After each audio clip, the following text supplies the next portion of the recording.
Bonjour à tous, bonjour à tous. Donc, je vous fais cette petite vidéo pour vous dire que mon petit frère Hans Otunga a de nouveau été arrêté hier soir. Et au moment où je vous parle, nous sommes le 2 juillet. Il est depuis hier soir en garde à vue dans les geôles de la DGR. Pour la petite histoire, il faut d'abord vous situer. Quand Oligui a pris son pouvoir, il a essayé de me faire contacter par certaines personnes, me proposant, me miroitant un poste, de l'argent, des gardes du corps, etc. J'ai décliné l'offre. Ensuite, quand il est venu à Paris, des individus m'ont appelé pour aller le rencontrer, etc., voulant des photos de moi avec lui, etc. J'ai décliné une nouvelle fois l'offre. Donc Oligui, en rentrant au pays, a décidé de s'attaquer à un membre de ma famille qu'il avait au préalablement ciblé. Ceci étant, le samedi 15 juin, ils sont allés arrêter mon petit frère que vous connaissez, Hans Otunga Obam, qui a été conduit dans les eaux de la DGR, qui a d'abord été conduit dans une villa à la Sablière où il a été torturé d'après ses propres dires. Et ensuite, ils sont venus le jeter dans les locaux de la DGR. Alors, on se demande, la DGR est-elle encore là pour faire de l'ordre, puisque c'est le service de renseignement de la gendarmerie nationale? Est-ce que la DGR fait encore son travail de maintien de l'ordre? Nous avons des bandits dans tout Libreville. La DGR n'obéit plus qu'à un ordre, celui d'aller arrêter des innocents. Alors donc, après 14 jours de garde à vue dans les zones de la DGR, Hans a été libéré vendredi 28 juin. Après son témoignage, le lendemain, les agents sont de nouveau allés le chercher pour lui poser, soi-disant, pour lui poser quelques questions. Donc, quelles sont ces questions qu'ils vont poser? Vous avez eu un individu dans vos locaux pendant 14 jours. Comme si ça ne suffisait pas, il fallait encore qu'on vienne le chercher pour aller lui poser des questions. Nous avons essayé de cacher Hans pour qu'il essaye un peu de se reposer. Ça s'est bien passé samedi, mais l'enfant était traumatisé. En fait, il faisait des songes, il voyait des gens cagoulés partout, il voyait qu'on le poursuivait, même là où on ne le poursuivait pas, etc. Il avait tellement peur. Et il pleurait aussi. Et en plus de ça, sa santé, ça ne va pas. Hein. Donc, il a du mal, il ressent des douleurs sur toutes les parties du corps. Il y a des parties qui sont enflées et il urine du sang. Donc, voyant cette situation, j'ai demandé au petit d'aller prendre des bons d'examen. Donc, il faut savoir que les services spéciaux et la DGR savent juste taper les individus, mais ils ne savent pas s'occuper après. Donc, j'ai demandé d'aller prendre des bons d'examen. Est-ce que c'est ce qui a fait flipper la DGR? Parce qu'il faut savoir qu'ils ont peur que ces documents se retrouvent à l'international. Donc, dans la soirée d'hier, ils sont allés chercher l'enfant.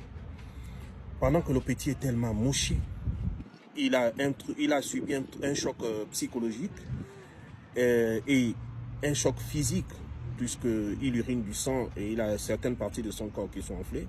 Ils sont allés le chercher hier, lundi 1er juillet, pour aller le jeter dans les cachots de la DGR, où il va passer sa deuxième nuit ce mardi 2 juillet. Alors, voilà un enfant qui a plus besoin de soins, mais qu'Oligui et son frère Power, plus leur bande, ont décidé qu'il doit mourir dans les geôles. Bon, pour moi, je trouve que c'est lâche de leur part. Ils ont des pistolets, ils ont tout, qu'ils reprennent encore la torture, qu'ils le tuent, et puis ils assument leur acte, c'est tout. C'est pas la peine de se cacher derrière la DGR. Certains sont venus ici nous dire qu'Oligui n'était pas au courant. Là, vous allez encore nous dire qu'Oligui n'est pas au courant. Il y a eu des vidéos, il y a eu des audios qui ont été très virales sur les réseaux. Vous n'allez pas me dire qu'Oligui n'est pas informé. Et là, on est encore allé chercher Hans pour la deuxième fois. Vous n'allez pas me dire qu'Oligui n'est pas informé. Qui a donné l'ordre d'aller chercher d'aller chercher Hans? Qui a donné l'ordre de le mettre en garde à vue? Voilà toutes les questions qu'il faut se poser. On nous dit que nous sommes dans un état de droit. Un état de droit, tout passe par le procureur de la République. C'est lui qui donne le mandat d'amener, c'est lui qui donne l'ordre d'incarcérer un individu ou de le libérer. On ne peut pas venir comme ça, du jour au lendemain on prend quelqu'un, on décide d'aller le mettre en garde à vue, etc. Tous les gendarmes savent que Hans est malade, mais ils prennent quand même le risque de le garder dans les geôles de la DGR. Donc, ce qui est très inquiétant, on va attendre, peut-être,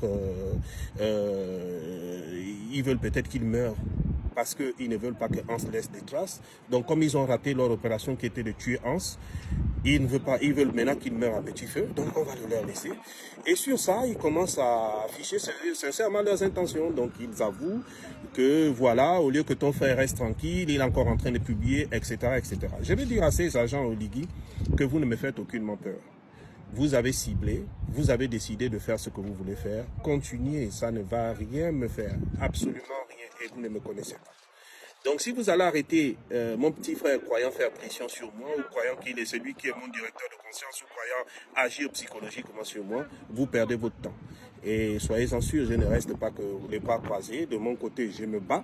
Je ne vais pas vous dire ce que j'entreprends comme action, mais dans quelques temps, dans quelques jours, dans quelques heures, vous allez commencer à voir les conséquences de mes actions. Donc voilà, je reste serein, je suis là, et je vous regarde faire votre cirque. Donc, j'ai simplement dit que si Oligui et Power, tous, ils sont des hommes qui prennent le fusil, les pistolets, qui terminent directement avec l'enfant, c'est pas la peine de vous cacher derrière de faux fuyants, derrière des gens et tout. Il a déjà lâché la bombe est déjà lâchée à l'international, ça a déjà été écouté, tout le monde nous a déjà écouté, parce que j'ai même reçu des appels que vous n'imaginez même pas, en provenance des coins que vous n'imaginez même pas. Donc la bombe est déjà partie, elle est partie. Voilà, c'est pas, vous ne pouvez plus l'arrêter. Vous pensez juste que votre cirque intéresse des gens ou quoi que ce soit, allez-y, faites-le, faites-le.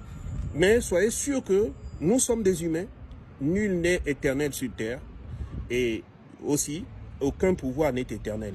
Quand vous faites votre cirque, faites-le bien. Prenez soin de ne pas laisser des traces, parce que comme je vous ai toujours dit, l'avenir est aveugle.